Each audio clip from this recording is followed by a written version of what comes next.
How can you explain different accents? Different accents? I think, look, this is actually kind of a curious thing.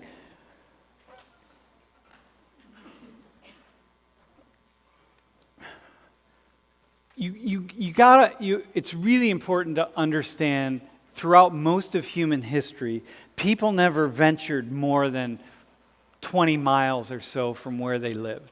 You really didn't venture very far. And through most of human history, okay?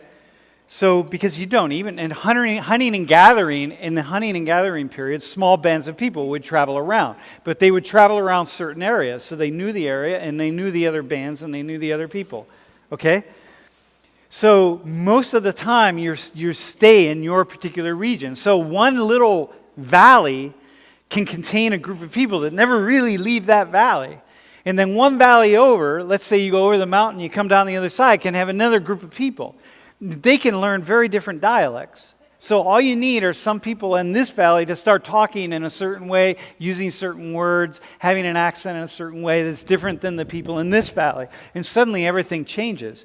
So you see that here, like we have, like in Pittsburgh, and you go to Pittsburgh, you got to learn all these words and ways of talking and stuff, yins and gum bands and I don't know, you Pittsburghese thing. I don't know what it is, right? Or the difference between the Philly accent and the New York accent and the Boston accent, and you go down.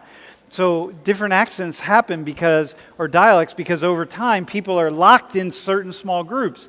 And generation after generation, they start to pick up certain speech patterns. And just even certain ways of being in the world.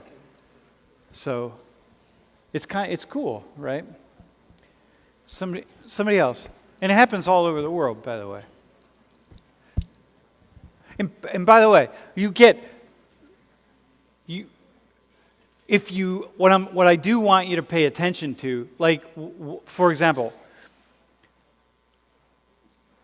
I want you to start paying attention to the distinct differences that you start to see. Like, notice if you have Irish friends or Italian friends or British friends or German friends or Polish friends or acquaintances or whatever, pay attention to the subtle differences. And if you travel, trust me, you don't notice it now, but the moment you get off an airplane in Warsaw, Poland, or you get off an airplane in Dublin, Ireland, or you get off an airplane in Frankfurt, Germany, or in Amsterdam, or in Barcelona or Madrid, Spain, and I'm just picking out all these white areas, or Paris, France, and you start to see all of these people who look like people you know back home.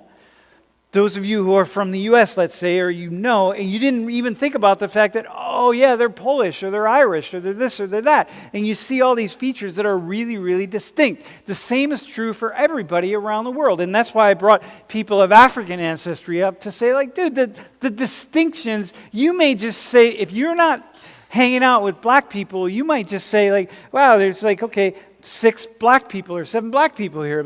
I'm not seeing that. I'm noticing these immensely different features that each person has that I know are connected to certain things. Just like when I see white people, man, I'm looking at white people, and I know because I do this stuff. I study this stuff, and I spend a lot of time traveling, and I go to white cultures and white societies, and I'm just looking at these differences, and I'm like, man, it's like night and day.